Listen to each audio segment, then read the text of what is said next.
questions, and we shouldn't waste our time on this. It's just about the players which are there, and that's it. Okay, so I won't be answering questions about players who are not in the squad. I'll just answer if you have a question about players who are in the squad. I'll answer them or anything else, but I won't talk too much about players who are not in the squad because there are like 400 possible players who also could be in the national team, but they're not in the squad. Okay. So we will start with the announcement. The goalkeepers, we have Lawrence Atizigi from St. Gallen. We have Joseph Wallacott from Crawley Town. We have Frederick Asari from Asante Kotoko. Defenders, we have Tariq Lamte from Brighton, Hove and Albion. We have Kingsley Schindler from Samsunspor. We have Alexander Jiku from Fenerbahce Istanbul. We have Abdul Mumin from Rayo Vallecano. We have Mohamed Salisu from AS Monaco. We have Jerome Opoku from Istanbul Başakşehir. We have Alidou Seydou from Stade Rennes. We have Gideon Menza from AG Auxerre. We have Isaac Afur from FC Samatex. We have in the midfield Thomas Partey, FC Arsenal, Ibrahim Sulemana, Atalanta Bergamo, Majid Ashimero from Anderlecht. We have Elisha Wusu from AG Auxerre. We have Mohamed Kudus from West Ham United. The forwards are Ibrahim Osman from Feyenoord Rotterdam, Ernest Noorma from Olympique Lyon, Ishaku Abdul Patau from Leicester City, Antoine Semenyo from AFC Bournemouth, Jordan Ayew from Leicester City, Joseph Pensio from LA Galaxy, Brendan Thomas Asante from Coventry City, and Iñaki Williams from Athletic Bilbao. Thank you. Thank you very much, Coach. So 25 players have been named. Ladies and gentlemen, it's now time for questions. You raise your hand. It has your name and then there's every question. So, please.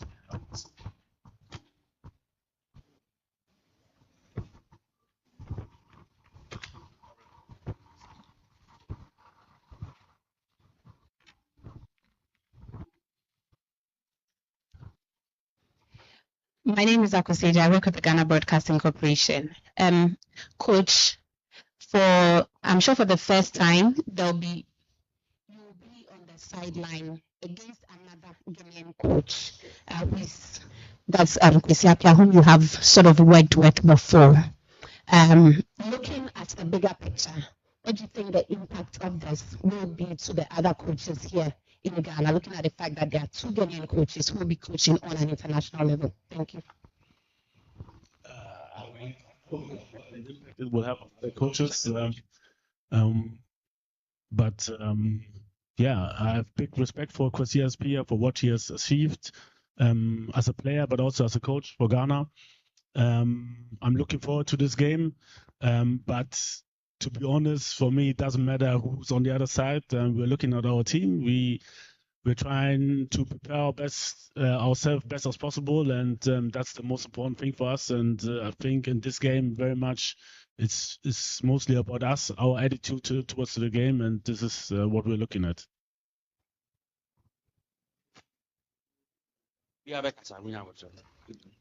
Coach, good afternoon.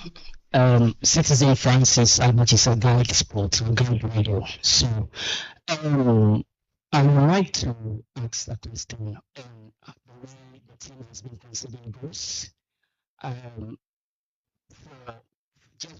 purposes like when you were at Qatar 2022 FIFA World Cup, you played 3 matches, you considered 7 goals and scored 5.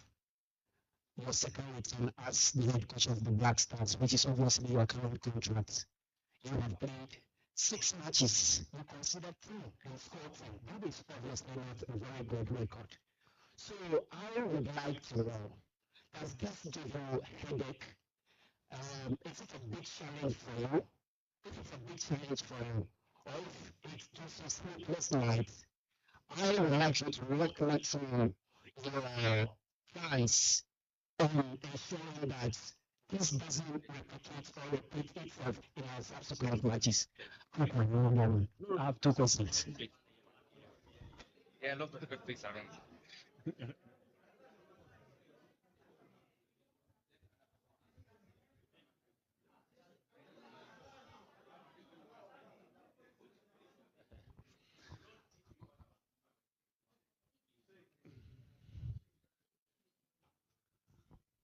Okay. I think there's so many ways to look at statistics, and for me, to be honest, I don't really look too much behind. What was. I can also say like, okay, let look. I was whatever German champion. I played with Ghana at the World Cup, but it's not relevant at the time, especially like 2022 was 2 years ago. It was a different team. I don't think take this statistic into the to this situation now. I don't think it's relevant, to be honest. We can also take statistic that okay, we had a match against Nigeria which was very very tough, where let's say me as a coach, I had a lot of negative things coming against me, but we still managed to qualify. We can look for positive things, we can look for negative things. So for me, it's surely about looking also at the last games we had. And if I'm very very honest with you, we played against Mali, we played against CAF, where we really did. Angola, to be honest, we played well, but we didn't win, and so at the end it's bad. But if we take like the last 4 games, the Niger game was very very bad, and this is what I'm looking for. And then we look for the why, and the why is I think we need to improve our defensive discipline to not to concede too many goals. And discipline comes with a certain attitude among the players. And this is and my responsibility to teach the players to be very, very disciplined and demanding, not about only about themselves, but also about the others. And this is a little bit like one of many things which I need to break a little bit. And I know it's a normal thing in the Ghanaian culture, especially like if they are, let's say, senior players. This is a senior player and this and that. No, but especially where I come from, like where I was born in Germany, it's not a topic on the pitch. It's just about to play and to coach and to help each other and to criticize each other to make your partner better. But also at the same time, when you demand from others to sprint back, to defend aggressively, it also brings demands on yourself, because you can't be talking and on this same time you're not doing it. So it elevates every player up. And this is what I'm looking for. And this is what we need to change, and this is what we need to bring into the dressing room. It's very, very important that after the game we stick to our tradition. We have respect for elder people, we have respect for senior players and so on. But on the pitch, I want everyone to be demanding, to shout, to criticize, to show positive energy, to criticize in a positive way, but also to show solutions, and then also to demand a certain attitude from each and every player. And this is what was missing in the last game, and this is what we're looking for, even at the training. And this is what we need to change. If somebody loses in training, I don't want to see him happy, to be honest. I want him to look for a solution, to talk to his teammate what they could have done better. And there we need to take many steps ahead, and the result will be that we won't concede as many goals as we did.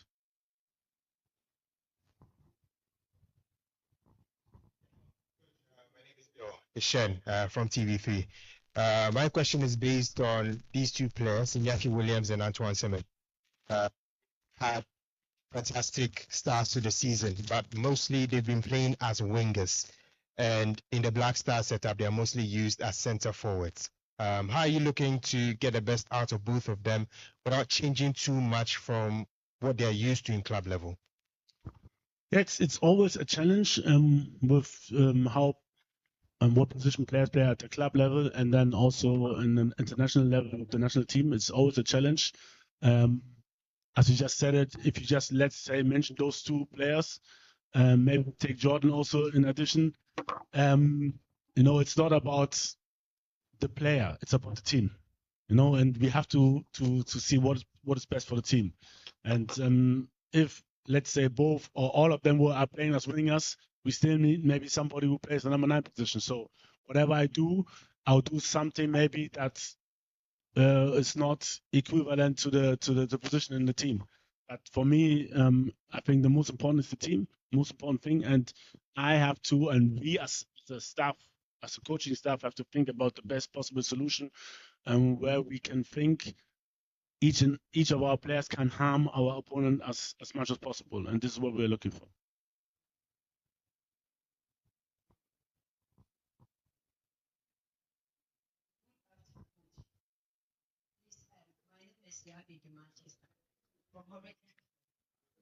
I know you.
Okay, I mean, like you said, it's very, very complex. At the end, every coach has his different playing style. I don't think we can compare 2006 to this year, 2024.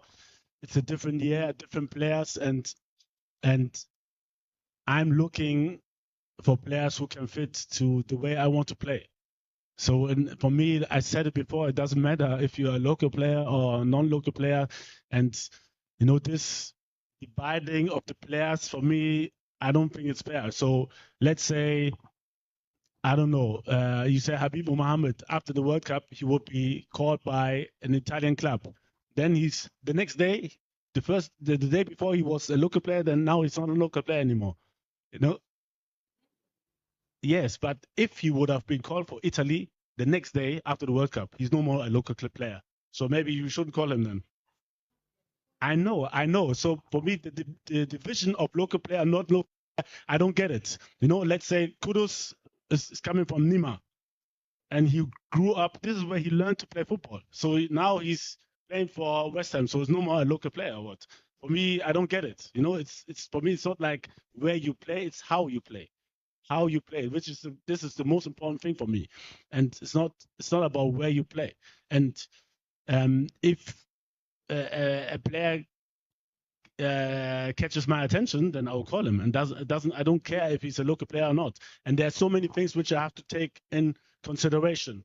The way he trains, the way he plays, the way also the other players played before, and then at the end, I will have the last word. But we as a coaching team, we are looking for good players, no matter where. If they're in the local league, if they play in Europe, if they play in Asia and America, whatever, we don't care about it. And we're looking just at players which fit into the way we want to play. And this is the most important thing for us, that we find those players, and surely we can always say, look about one game, like, but we can also say, okay, we played against Mali, we played against Central Africa Republic, we won. I think the first half against Central Africa Republic, to be honest, was not good. But the second half was very, very good, and we showed a very good attitude to come back from being behind. And Mali was very good, and so for me, it's about the good players and not about local player, non-local player. This topic, to be honest, I don't get it. And if somebody shines, he will be called.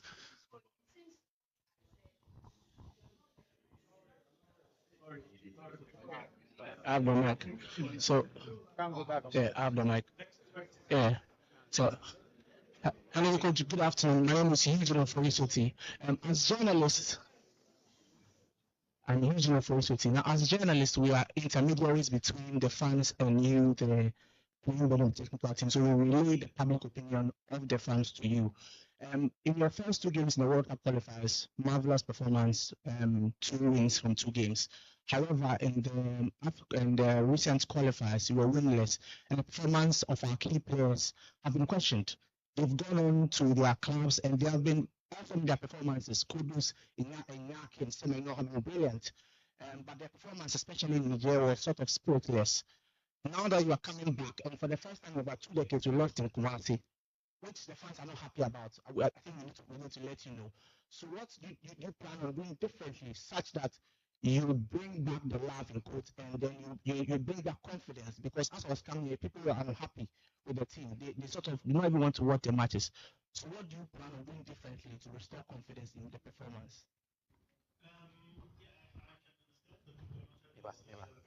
Good situation. But like I said before, we were in difficult situations before. To be honest, I faced a lot of negativity before my first appearance here. When I came, we played against Nigeria, we qualified. Then also when I came back, a lot of negativity. Difficult situation. We played against Mali, and we won, and it was okay. And now again, surely a difficult situation and very, very understandable. To be honest, I hate to lose. I hate to lose, and I was also pissed. I was very disappointed, especially after the Niger game. And the Angola game, I think we have to see it separately. We can't put it, even though we lost, and results is what counts.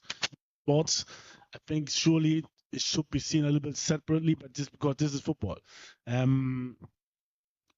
I played in Germany in the first division. We lost to a 4th division in the cup game.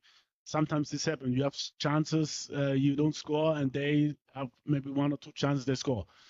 So I want to exclude this match, but Niger was really, really bad. Disappointing, and like I said before, for us, it's about to bring the certain spirit which you talked about to this team, and it has to be there always, not only when we play against Nigeria or when we play against Mali or whoever. It has to be there against every team, and there again, I'm talking about defensive discipline, to be ready to run an extra mile, to be ready to stop our opponents from creating chances. Sometimes, and this is also part of football, we have to foul. Maybe you get a yellow card. I want to see this passion. I want to see aggressiveness.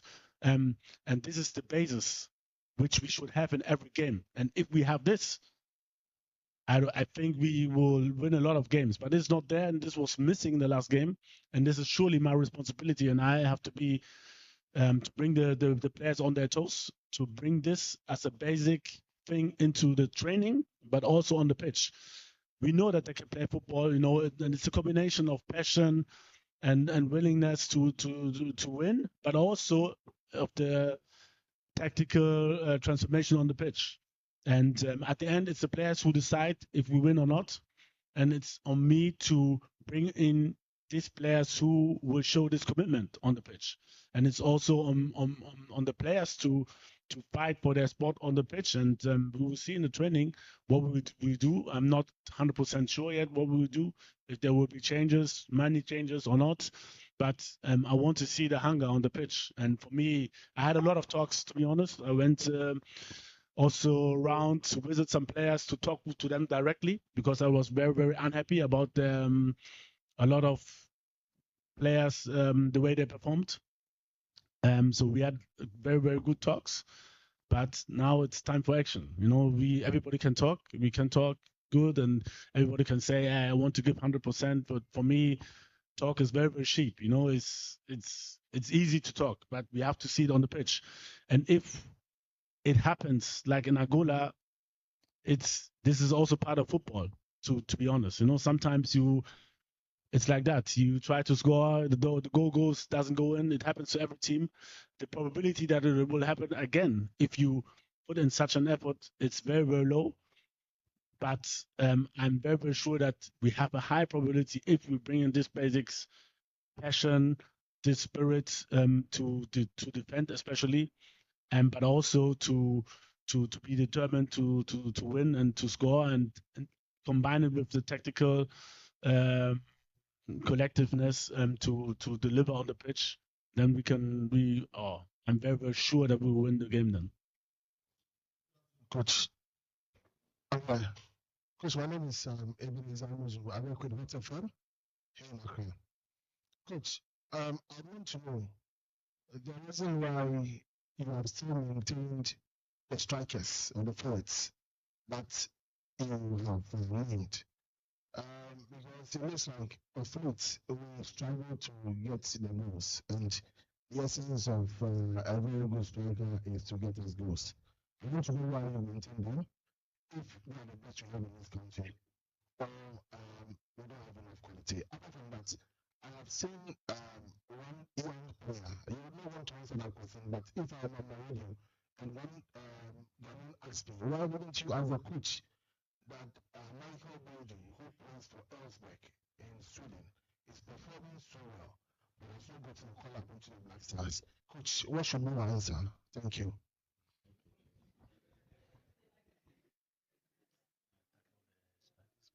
Okay, so on the strikers, I know that everybody is looking for goals, especially from the strikers. And I'm also looking for goals. So we discussed a lot, and we always discuss a lot about the players which should be called, and we have to strongly believe that those are the best strikers we have in this country, and that's why we call them. And the second questions, I said it before, it's always difficult. I can understand, and he's on our radar. We are in touch, but I think, okay, I said I wouldn't answer, but I answered for you. It's an excellent striker. Excellent striker. Michael Bedu is an excellent striker, and we see what will happen in the future. Like I said, at the moment, this is what we think. Iñaki scoring, Atwebao, Semenyo scoring, Bournemouth. So, to be honest, I think the Premier League is a little bit tougher than the Swedish league, and this is the reason, why they're in front at the moment. But we'll see what will happen in the future. He's a very good striker, and looking forward to get to know him personally. Last one. Hi, my name is Monica Bukari from GHman TV. I want to ask you, with the current score that you've given us, what will be your measure in accessing the whole team that you've given us? What's the success that you're expecting? And also, how are you managing the emotions of these strikers or players who are doing so well in their clubs, but then when they come to the national team, it's a bit tougher for them? I guess they have emotions and they go through a lot. How do you manage them for them to accept it and come back to play for us again? I know for, let's say in general, coaches, we don't have time. But I'm a strong believer that success needs time and also needs consistency.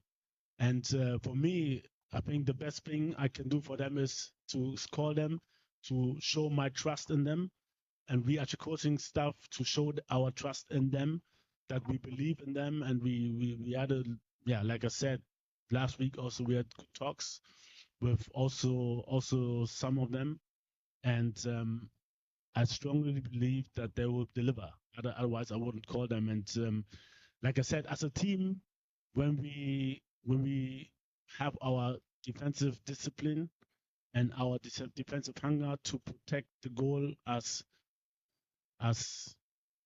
like a lion, I'm sure we'll be awarded with goals up front. Yes, car number G 88815. You blocked somebody. The person wants to go on, so please kindly do the listening. My name is Farah from City of Channel TV. Some of the players last year from these qualifiers, they've been involved in social issues, addressing social issues. And right now in Ghana, the pressing social issue is the fight against galamsey. Let's say your players take a stance against galamsey. Would you be comfortable with that? And that is also to selection, the communication director for the Ghana Football Association. Let's say some of the players take a stance against galamsey. What is the position of the referee? Thank you. I think, to be honest, we have so many, and I think it's a serious problem, very serious problem. But we have to do and focus on our job. There are a lot of things which have also distracted maybe myself also. I'm questioning myself, or I was questioning myself. Okay, what could I have done better? If let's say I have an accident, there's nothing I can do about it. But there are other things and also other distractions among to the team. And for us, to be honest, it's about focusing on Sudan and nothing else. After we win, then we can talk about every other topic. Okay. Thank you.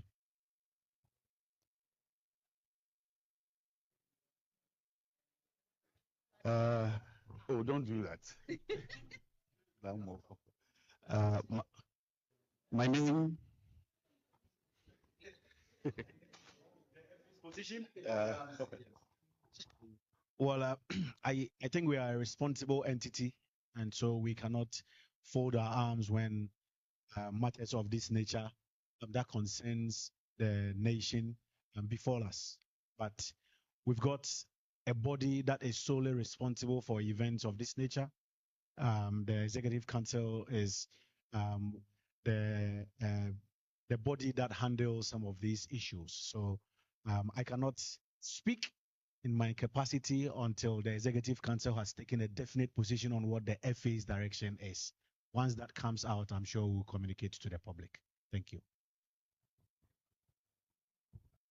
My name is Kabwa, and I'm a friend of Otto Addo. Coach, it's difficult to discount the Kosiopia factor. Earlier you tried answering that question. Kosiopia is not just another Ghanaian. In our last two games, we didn't do too well. We lost on goal on home soil for 24 years, the first time we lost. We lost to Niger on a neutral ground, although it was supposed to be a home ground. So definitely you must be under pressure to win the next game. You played against a team handled by Kosiopia, a Ghanaian, not just another Ghanaian.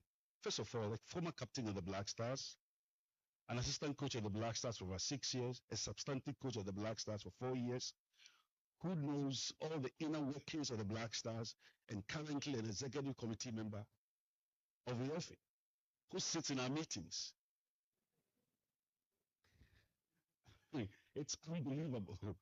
So definitely, I don't know to what extent this weighs on you. It will be surprising if it doesn't really heal on your mind. The issue of Kosiopia.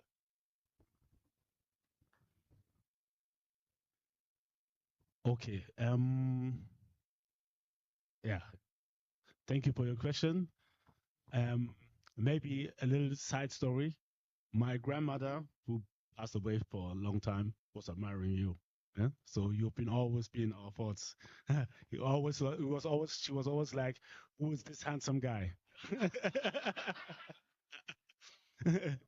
Okay, so I have so much of big respect for Koscielny as even more as a human being than what he has achieved, for Ghana. And big respect for him for what he's done so far, also with the Sudan team. They are leading in their World Cup qualifiers in a group with Senegal, Guinea-Bissau, and Togo. I mean, there's no way we will underrate them. They are very good. And for those who sometimes, and also the players, sometimes maybe it comes in their minds that, we play against Niger or we play against, no, those times are over. So I don't like to also to compare, like maybe 2006, we did this, and this is 2024. Everybody can play, everybody can defend, like I said, and they're leading the World Cup group with 10 points. Nobody's bringing this statistics, but this is a fact. So we are very much aware of their ability and their strength. And to be honest, for me,